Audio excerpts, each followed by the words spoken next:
Hi, everyone. Welcome. My name is Susan, and I work with Sinch. I'm one of the senior sales account managers. And we just wanted to welcome you all here to Sinch. And we wanted to do this because we thought that it's very relevant right now in terms of what's happening in our industry. We wanted to inform you of what's going on and talk about what we're doing. And with that, I would also please help yourselves with drinks and food. Of course, after the talk, we're here till 6. And with that, I would like to introduce Robert Gerstmann, one of our co-founders. Thank you very much. Thank you. Cool. Thank you, Susan. Yes, as said, my name is Robert Gerstmann. I'm one of the founders of Sinch. So been here with the company. We started as CLX Networks. Now Sinch, been here for, well, we're actually celebrating 15 years come September. So we'll need to organize some sort of party. I will be speaking about short intro about Sinch, and then moving on to, I think, the topic of the day, fraud in our space, more specifically artificial inflation of traffic. What is it? What drives it? What can we do together against it? And after that, I will hand over to my great colleagues, Magnus and Tina, who will take over after me and talk a little bit more about in depth what Sinch is doing in this space. Louder. And I can speak louder. I don't have a problem with loudness. Thank you, Niklas. So let's get going. So Sinch, we are the communications cloud which directly powers meaningful conversations on your customers' favorite channels at every stage of their journey. So that's what Sinch does. We sit between enterprises, such as yourselves, who want to communicate with your customers through some sort of channel, be it messaging, be it voice, be it email. We have the whole list of all the major communication channels in the world. So that's what we do every day. And drilling into my favorite space, I've been in SMS for 20 years. That's a bit sad, but it's the truth. We can talk more about that over beers later. So first of all, we have all the bells and whistles that you would expect from one of the biggest SMS providers in the world. Routing, security compliance, customer support. Just scale matters when it comes to text messaging. We do about 200 billion text messages a year. That's about 3 SMS per unique subscribers per month in the world. So every one of your handsets receives 3 SMS through us on average every month. There's a wide portfolio of different messaging products. SMS is still by far the largest channel in the world, but you also have MMS, something new that the carriers and Google are working on together called RCS. We have WhatsApp, which is not so big in Sweden, but huge in places like India and Brazil. And other OTT channels, WeChat in China, you have Line in Japan, you have KakaoTalk in Korea, etc. And we support all major use cases, be it authentication, which we're really going to look at today, marketing, utility, basically notifications or reminders, and support type use cases, which are now not only living in the contact centers of the world, but also moving into the messaging channel with the rise of conversational messaging through WhatsApp and other kind of richer channels. 150,000 customers leverage our platform, and we work with 8 out of the 10 biggest tech companies in America. And all of this is then underpinned by our super network, where we have direct connectivity with over 600 mobile operators around the world, from Seattle to Sydney and everything in between. So that's how we power effective communications at scale. taking it down. This is actually, I checked my inbox. This is my text messages from the last 30 days. So I received 42 business messages to my phone number last month. They would split into these broad use case categories. Marketing, utility again, so reminders and notifications. You have a new package from PostNord, or your parking is about to expire from Easy Park, or don't forget your hairdresser appointment tomorrow at Björn Axén. You want to look pretty.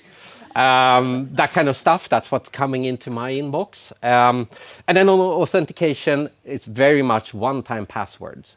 So I try to connect my kids' PlayStation and Epic Games accounts. Nothing I recommend anyone to try to do, but then you get text messages from our friends and at Sony about, you need to reconnect your accounts. So that's the authentication side. So this is ultimately what it's all about. This is what it looks like for the consumer. Zooming out, this year there will be 2,400 billion, so 2.4 trillion business SMS messages sent at the value of $27 billion. So it's a pretty huge market, which is good. We like that. It shows of just how versatile and user-friendly and widely adopted SMS is.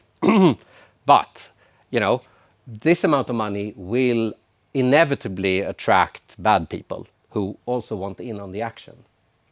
So there are several types of problems with text messaging and fraud in our space. And the one we're going to zoom in on here is something we call artificially inflated traffic, AIT. Lots of acronyms in telecom. Here's another one. And it's a type of SMS fraud which looks at generating high volumes of fake traffic via mobile applications or websites. And the fraudsters, the whole point is to generate this additional traffic, which no one wants to be sent, not the brand, there's no consumer asking for it, but they kind of provoke the system somehow to send the text messages, and then they get a piece of the profit from the text message. So it's as simple as it's brilliant. Let's look a little bit closer. So the fraudster will typically attack a brand that by generating a new user. And in the process of creating that new user, the brand will send a verification text message out to that user's phone to have with a PIN code, to have the user insert the PIN code and tie the application and phone number together. Thus, the brand knows that the phone number is tied to this app, and then they can start interact. Now, in this case, the fraudster will generate the user. The brand will send the text message, but it goes nowhere. It's a real phone number, but it doesn't convert because it's a bot who actually created the text message. And then and somewhere in this value chain, then the message either passes through the fraudster's system, a company similar to Sinch but with bad intentions, and they make profit from it, or even worse, and not so common, but still, they work together with a mobile operator to which this text message is being sent, and share the profits that way. This is much more rare. Most mobile operators are unaware that this is happening. But those are the two main kind of cases that we're looking at here. And I don't know, you probably saw, or I don't know, Elon Musk has been going on about this. Twitter, we're being defrauded by mobile operators. Elon is a little bit crude. He's not really looking into the details how this value chain works, but he's been, raging about this, and Twitter has essentially turned off SMS verification as a method on the back of being defrauded. So it's, it might sound harmless. You lose, I don't know, a couple of öre on the text message. But if you multiply that with tens of millions of messages, the money starts racking up. Okay, so why is this happening? So, follow the money. It's a potential. So first of all, you have a dynamic, especially in emerging markets in the world, where SMS prices are on the rise. This means that the upside for the fraudsters to do this is increasing. And in many markets, price rises are, significant. So it's not 20% or inflation coverage. We're talking hundreds of percent, which is a real problem for the business, for the market, and for enterprises that want to use this channel. And it also attracts fraudsters because it makes the fraud use case much more attractive from an upside. There's another dynamic where sometimes mobile operators, again, usually in emerging markets, want to, for various reasons, give exclusivity to someone like Sinch to kind of operate all the traffic coming into that network. Typically, that's an auction. You commit to a level of revenue that the operator will make. Now, if you're a fraudster, you can commit to a much higher level of revenue and then beat your competition, and then, the level you committed to is higher than the actual market size, and you make up the gap by artificially inflating traffic. So now you win exclusivity for the network, you can milk it, and on top of that, you also make money from this artificial inflation of traffic. So this is a real issue. It's also difficult to identify. It's not regulated anywhere. This is kind of a new thing. So it's in our standard agreements with mobile operators, this isn't it's not covered in a way. So there's no regulatory framework. And also it looks like a regular one-time password message. So it's very hard for filters to look at message content and identify this as fraudulent. So it is difficult to identify. At the same time, we must deliver simple authentication experiences to all our customers while controlling cost and minimizing risk. I mean, there's a reason brands all over the world are using SMS to authenticate users. It's an extremely cost-efficient, fast, personal, well-known channel. So there's a real value here at threat. Not just saying that because I'm Sinch and I have a vested interest, of course, in seeing the traffic flow. It's a common good for a lot of the 5.5 billion people who use SMS. SMS is the most common communication platform, if you want to call it that, on the planet. You have 2 billion email users. You have 5.5 billion SMS users.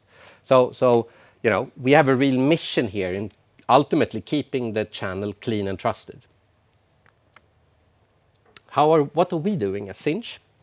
Well, we have a whole AI machine learning team that is on this, working to kind of perfect our algorithms to pick up patterns that are, not natural, and hence being able to alert us, which then in turn will enable us to alert customers of something not looking quite right. We also monitor customer traffic in a more old school way to see if patterns kind of diverge in a strange way. We maintain a registry of high-risk destinations. So, countries far away with small populations where you have all of a sudden huge spikes, that's a typical red flag. We try to weed out what we see as bad actors in our routing. That's an ongoing job. And also we're trying to do is insert clauses in our supplier agreements with all our mobile operator partners that says that if AIT happens, we and in the next step, our customers should not have to pay. Today, it says you pay for everything you send. We think that's wrong. And then we have our verification API, which is here specifically to address OTP AIT, which Tina and Magnus will talk more about later on. And last but not least, we're working with industry bodies such as the Mobile Ecosystem Forum, the GSMA, to kind of create awareness and best practices around how to combat AIT. What can you do? I mean, at the very core, you are being hacked as an enterprise. That's what's happening, you know. We can help you fight this, but it's your system that's being misused. So a couple of very hands-on things you can do is to limit the number of attempts to request SMS using the same IP address or device. Let's say you have a strictly Nordic user base.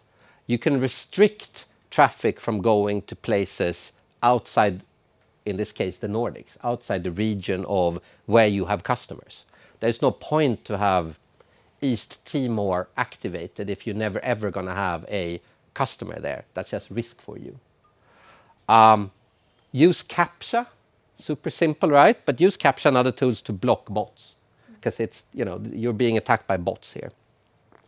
And then again, Sinch Verification, you know, hold that thought, you'll hear more about it. And with that, I'd like to say thank you and hand over to Tina. Yes. Thank you. So first, let me quickly introduce myself. So my name is Tina Legrand, and I'm the engineering lead for one of our product areas. And that also covers verification, which is what I'm going to talk about today. So now you heard a lot about what fraudsters do, but why would you actually want to use phone number verification in the first place, and what is it? So I'm going to cover that a bit. And if we just go back to the core of it, what we actually do is that we help verifying that your user is in possession of a phone number that they have told you they are, basically. But that's what we do. But if we go back a little bit, we have been working with this for 10 years approximately, and launched the first API in 2015. And during these years, we have built up 4 different methods that you can use that handles verification in different ways. And I will go through them a little bit, and then Magnus will go into more depth of how they are working. And on a yearly basis, we verify more than 2 billion telephone numbers through our system. And it's a global solution, so we have 24/7 support as well. And the product is available everywhere, basically. And if we go into usage, what is it used for? And you can divide it basically in 3 different main use cases. So you have a user that wants to sign up to your service, or you have a user that comes back and wants to log into their account in a secure way, or you have a user who wants to perform some sort of transaction in a secure way. And that can then be done, we can use verification to verify that this is actually the user that should be able to do this if it's a login or a transaction. And you can do it in combination with some username and password, and it becomes a 2-factor authentication. Or you can use it as the only way to identify the user, if we're talking about sign up or login. When you sign up, you typically don't have a user account yet. So then the phone number is the single factor. And as a business, why do you want to do this? Yes, first you want to bring real users to your business. And as you heard, fraudsters are actually using this by using multiple phone numbers and hacking the system and sending SMS for verification. But there are ways to combat that, as you will hear. And you also use this for account protection. You want your users to trust you and trust that you can keep their account secure. And then you can add phone number verification for logging in or performing different types of actions on the account. And you want to do this with just about the right amount of friction, I would say. You reduce friction for the user, but you also keep some frictions to keep bad players out as much as you can. And you want to have global reach if you have users all over the world, or if you potentially will in the future. So with that, let's go into the different methods that we have and that we offer, and a little bit around what's the difference between them. And the first one you heard, SMS verification. We will send a code in a SMS to the user who uses that to log in or authenticate themselves. Or we can use our phone system and make a quick call to the user That's the flash call verification. There you have some cost savings, we use other routes, and also it's a very fast method for the user. Almost seamless. Data verification, on the other hand, is seamless to the user if you don't choose to tell them that now we have verified your phone number, because we do that in the background, and Magnus will go in a little bit more into that. And that's our most secure method, but it also doesn't have 100% reach. SMS, you can reach anyone, everyone that has a mobile phone all around the world. But with data verification being a very new method, the reach is limited yet, so to say. And then the last one, phone call verification. This is a method where we actually we call the user, and they will have here an automatic message reading out the code. And this is needed and useful for verifying landline numbers when you don't have a mobile phone, or for accessibility. You can think about someone who is visually impaired and have problems reading small text messages and things like that, and then they can hear it instead. And we will, of course, help our customers to pick and choose from these methods, like which method should you choose for a different application, or for a different region, or a different user. So we have a lot of knowledge about that and can help you. And many times customers use these in combinations. So not only picking one method, but different methods for different cases. We can also introduce fallback solutions for you. So start with one method and then fall back to another. And with that, I'm going to hand over to Magnus, who is our product manager for this area.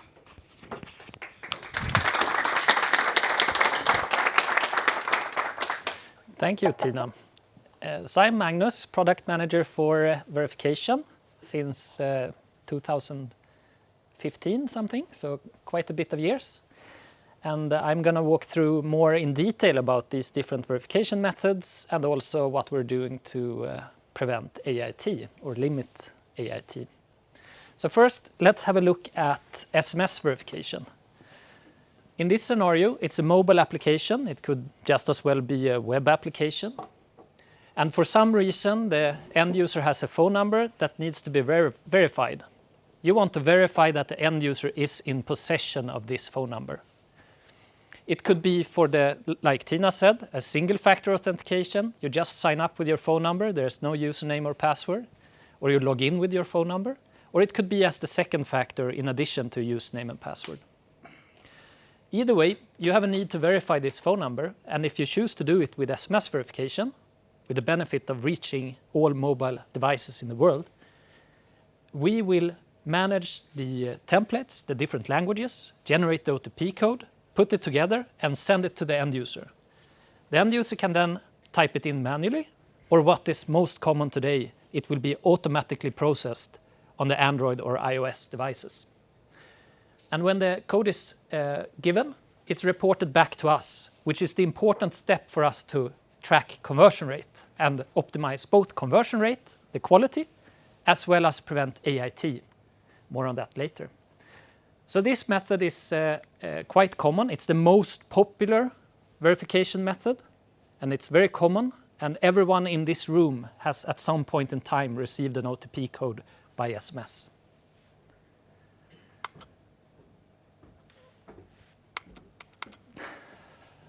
I can be your clicker. No, it worked now. It was just slow. Okay, so how does flash call compare to SMS? The general scenario is very similar to SMS. There's a phone number that needs to be verified for a single factor or two-factor authentication purpose. And we generate an OTP code that we send to the device to verify that the end user have this phone number. But the difference with flash call is that instead of sending an SMS with the OTP code, we send a dropped call where the from number, the number we're calling from, is the OTP code. And we have over 1 million from numbers that we use when we make flash calls, meaning that there's a 1 in a million chance that an evildoer could guess the OTP code. This means that it's equivalent security to a 6-digit SMS OTP code, which is the industry standard. So we have the equivalent security level with flash call. The incoming dropped call is processed automatically on the handset and reported back to Sinch, again allowing us conversion rate tracking and preventing misuse.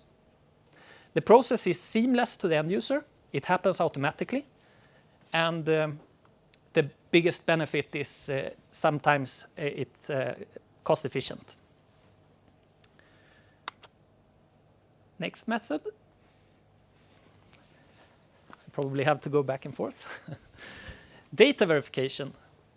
This is similar to Flash Call when it comes to the user experience because it's a seamless experience and it's very fast.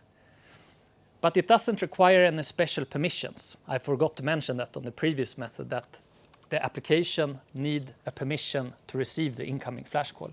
But with data verification, there's no such permission needed.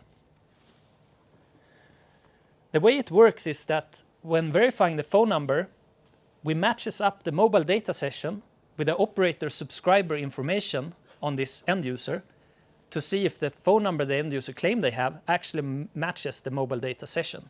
And if it's a match, the phone number is verified. There's no OTP code sent to the end user.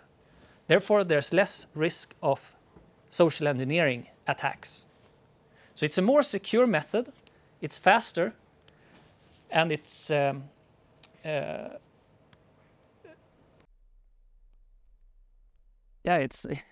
it has great user experience. The drawback, though, is that it doesn't have as good coverage as the other methods. And that's the benefit of having all these methods available in a single API. You combine the different methods depending on which markets you're currently sending traffic to. And finally, phone call verification. With phone call verification, it works very similar to SMS and Flash Call. We generate an OTP code. We translate that OTP code into text or voice, from text to voice. Something like, your verification code is 1234. We make a regular phone call to the end user saying that message. Hi, your verification code is 1234. We repeat it 3 times in case the end user didn't hear it. They need to remember this code, go back to the app, type in the code, and then they are verified. So this has the least good user experience out of these methods. But if the other methods fail, or if you need it because of accessibility reasons, or you want to verify landline phone numbers, this is the only method available. Or it's a good method to have. Looking a bit deeper on the verification product, it's offered using a REST API. We also have SDKs that you can use when developing mobile apps or websites. If looking at the REST API, this is a sort of a simplified view, but it contains all the important parts. This is your application. It could be a mobile application or a web application. This is your backend. Here's Sinch, and finally the operator. The process starts with there's a need to verify the end user's phone number for some reason. It might be that the end user is trying to create an account, log in, or approve a transaction. Your backend becomes aware of this need. You will send a request to Sinch, please verify this phone number, using this method, where you pick SMS, Flash Call, voice, or data verification.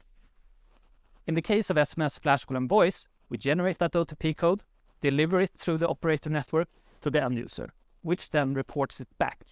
In many cases, when it comes to SMS and Flash Call, this report step is automated for a seamless experience for the end user. You will report the OTP code back to us, so we can confirm that it's the expected code, and you will get the verification result. There is an option to verify the code yourself before reporting the OTP to us, and if you choose to do that, we still recommend you to report the OTP code back to us, so that we can optimize the quality and prevent or reduce AIT. Finally, when the verification is completed and it's successful, your application proceeds in whatever way you need to do. For example, create the account or log in the end user.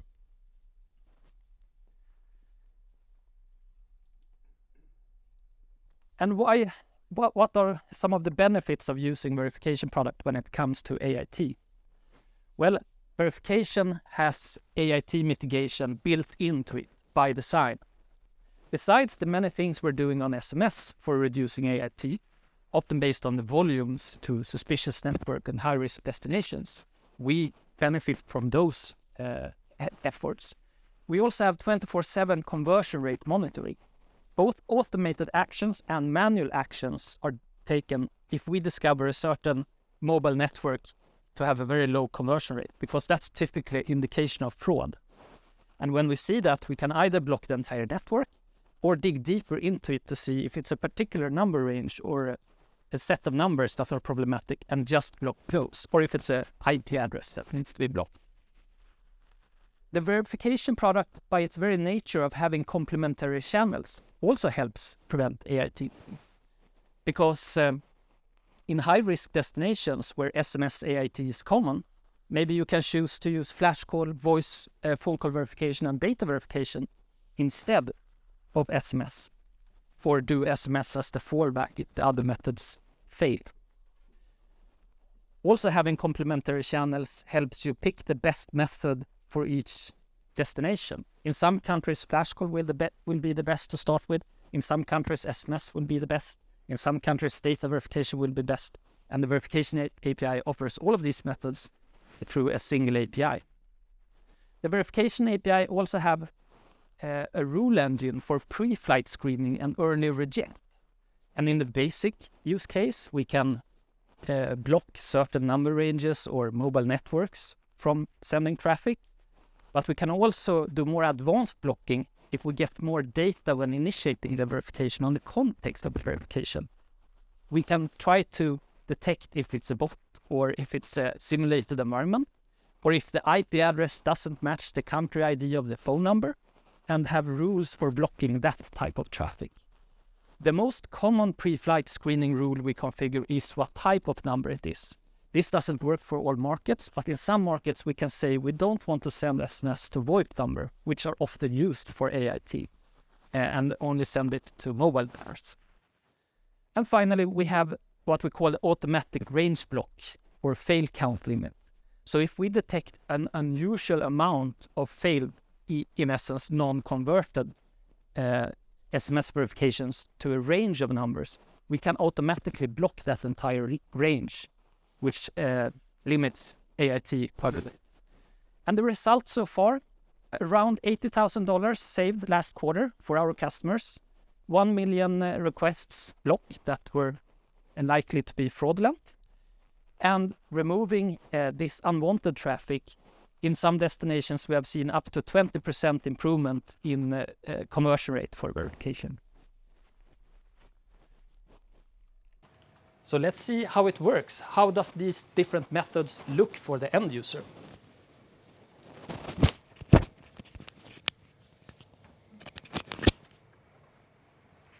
First up, we have SMS verification. And in this hypothetical scenario, it's a dating app. The end user wants to create an account, or I think log into an existing account. And this use case everybody has seen probably before. You log in, the end user gives the phone number. On many platforms, this can be read automatically from the platform. It takes a couple of seconds for us to deliver the SMS. You get the code, you type it in manually, or on many platforms, it's read automatically for a seamless experience. Not a big surprise on how SMS verification works. But how does flash call verification look like? In this example, we have a social media app, a hypothetical social media app, where the phone number is the identity of the end user. And the app developer wants to ensure that the end user actually is in possession of this phone number, just like in the other scenario. So the end user wants to start messaging. First, they need to give the required permission I mentioned to read the incoming call. This is a bit sensitive, it's some friction. But with the right user experience and information given to the end user before asking for this permission, this is not the problem in our experience. If the end user would not grant the permission, you simply fail over to one of the other methods like phone call verification or SMS verification. But if the permission is given, you would then start a flash call, or you could ask for the phone number, then start the flash call. It takes a couple of seconds for us to deliver that call. It's processed automatically on the device, and now the end user is successfully verified and can proceed setting up their profile on this social media app. And finally, data verification. It's a similar scenario as for flash call. The end user wants to join this social network, start messaging. There's no permission needed. They give their phone number they want to sign up with. It takes a couple of seconds for us to verify it using data verification, and now it's completed. So it's similar to flash call in that it's seamless, but it's better than flash call because you don't have the friction of the permission.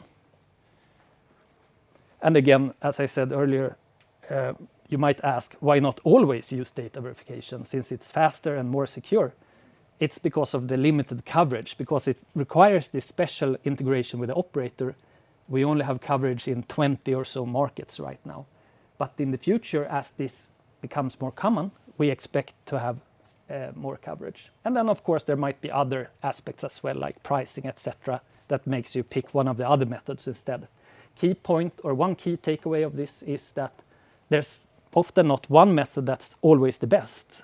You always have to combine the different methods to leverage each method's strengths in the best way. And let's go back to the presentation. So what would be the next steps? Some of you already use verification today, but if you're new to verification or even new to Sinch, you can create an account on dashboard.sinch.com, self-serve. You can there find our verification API, the API credentials to try it out, download our SDKs if you prefer to use SDKs, software development kits, and the sample apps where we showcase how to integrate these products. Then if you decide to integrate with your production app and want to launch it, we can help with guidance on, for example, user experience or what methods to choose. And also, you can always reach out to Sinch Sales for contract questions, discounts, or post-paid options. And I think that was it, right?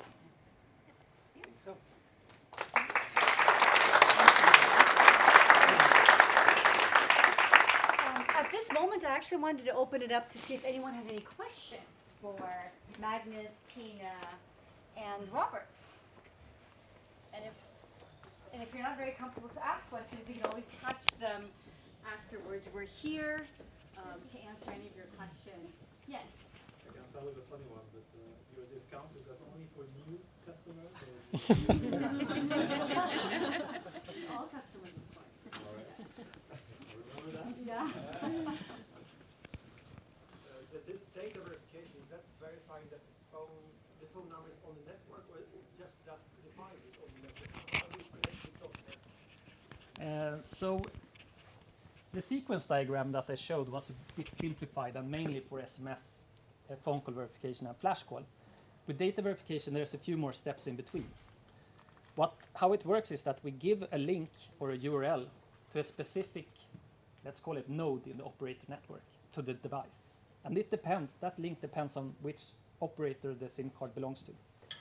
And then the device opens a request to that node, gets a token back that's sent back to us, and then through our integration with the operator, we ask the operator, does the claimed phone number of the end user match this token representing the mobile data session? And therefore, we verify that on the device where you're running this app, it actually have this phone number according to the operator. Good. Yes? The data verification, how does it work with dual SIM systems? Currently, dual SIM support is limited, and the best way to support it is if we detect the IP address mismatch between the MNC or the mobile network identifier of the phone number versus the owner of the IP address, that we immediately reject that attempt and allow the customer to seamlessly transition to SMS or phone call verification. Another one? Oh. One more question. This ML-AI system you have on your end, how does it perform from false positive, false negative when it comes to blocking fraudulent activities? We have to get. Yeah. So I'll pick it up. So first of all, it's not fully operational. We're still working on this to kind of figure out what it is we can and cannot pick up. So I think this is one where we will have to come back to you to describe what it is this system ultimately will be able to do and not. So it's more in the lab stage, I would say, than full production. Yeah, and I can also add to that when it comes to ML, of course, and with the false positives and false negatives, we always need to be careful, of course. We don't want to stop any legitimate traffic, because that would be super bad. So what we will do, of course, in the clear cases, we can use it to directly stop traffic. But in the gray areas, there will be other methods that needs to be, could be that a person needs to look at it, etc., especially in the beginning. Yes. Mine is off the topic, but it's about link whitelisting. Whitelisting. How does it work? If it's does it work through self-declarations, or do you have like specific process for that? For link whitelisting. So this would be a URL in a text message. Yeah. Could you repeat the questions? Because we didn't hear it. URL whitelisting. So Like- how do we work with, if you have a URL in text message, do we have any system to whitelist such URLs and hence also then commercially block those, I guess? Yeah. So here, I'm a little bit out of my depth technically here. Do you guys know? No. No. No. No, we'll have to come back to you on that question. Okay. Yeah. Yeah. Okay. But good question. Yeah. Yeah. Sounds like an area we could Yeah. invest some time in. And then we do things, but so I could guess, but that's not a good enough answer. Well, you So- have link in your own. It's like quite random link, which I don't think you can whitelist that because it looks like randomly generated. But anyway, I would like to know how this works because. Okay. Yeah. We can get back to you on that. Okay. Good. Yes, Sergey. Talking about how critical the fraud is, I mean, based on your experience, how many numbers or what is the largest ranges of MSSDNs that the fraudsters trying to use, I mean, in order to generate the traffic towards those numbers? And are we talking about like one message, like one certification message to be generated towards every single MSSDN, I mean fraudulent message? Or is it something like a stream of the messages towards every single number, and there is the wide range of the numbers? How does it look like in the reality? Sometimes we've seen fraudsters having, let's say, 10,000 numbers and generating, let's say, 100 SMSs to each of these numbers in a day. So that's a million SMS in a day. So given a large enough pool of numbers and just automated bots, you can generate significant volume of traffic. Python script, it's a lot. Like I think in any programming language you can make a script like that. Yep. Yes. It's quite simple. So generally, as far as I understand the options to verify, then if you're sending SMS towards every, let's say, looking strange number, then it's like some certain percentage of what the fraudster is willing to get actually. I mean, if you're sending verification SMS towards every single number, then it will be probably not like 100 messages towards every single fraud number, but like one message at least. Yeah, and that's why range blocking is important. You need to look at the range of numbers, and if that conversion rate in aggregate over that range is low enough, it's highly suspicious and needs to be blocked. Even if you haven't seen SMS sent to every number in that range. Yeah. So. We have Mila. Yes. Yeah, question about the backup methods. So currently, for instance, we are using the SMS verification and we don't offer backup for that. And we are considering that, but is there a kind of major difference in the kind of what is the verification success per method that should, for instance, if the SMS fails, should we then kind of try to rely on the voice call and does that have hypothetically better kind of success rate, and does that should work? That isn't really word of kind of. Yeah, in general, data verification, when it's covered, Can you repeat the question? Question about the backup methods that we are currently using the SMS verification and wondering that whether it's worthwhile of having as a backup, for instance, the voice call, that does it have like a greater success rate when it comes to verification, that if we fail with the SMS verification, should we then have a higher chance that it's worthwhile even to shut out the voice call?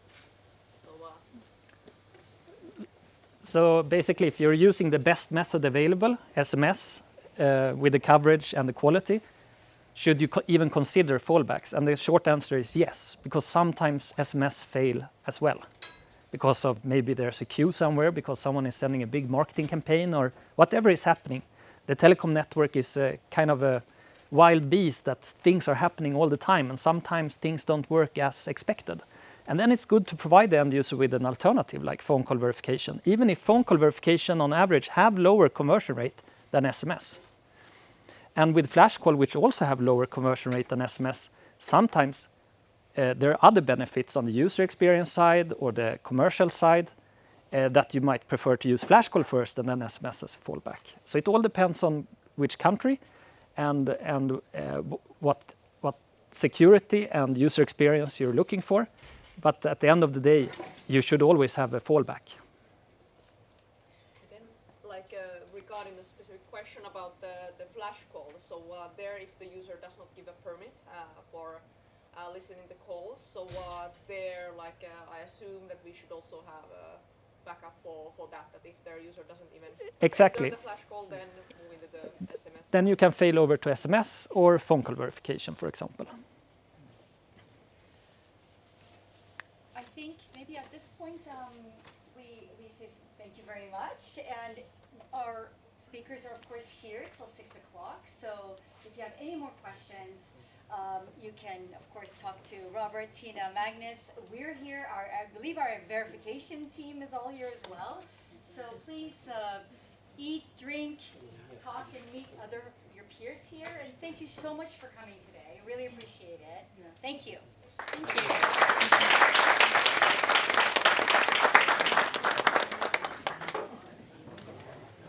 Skönt. Detsamma.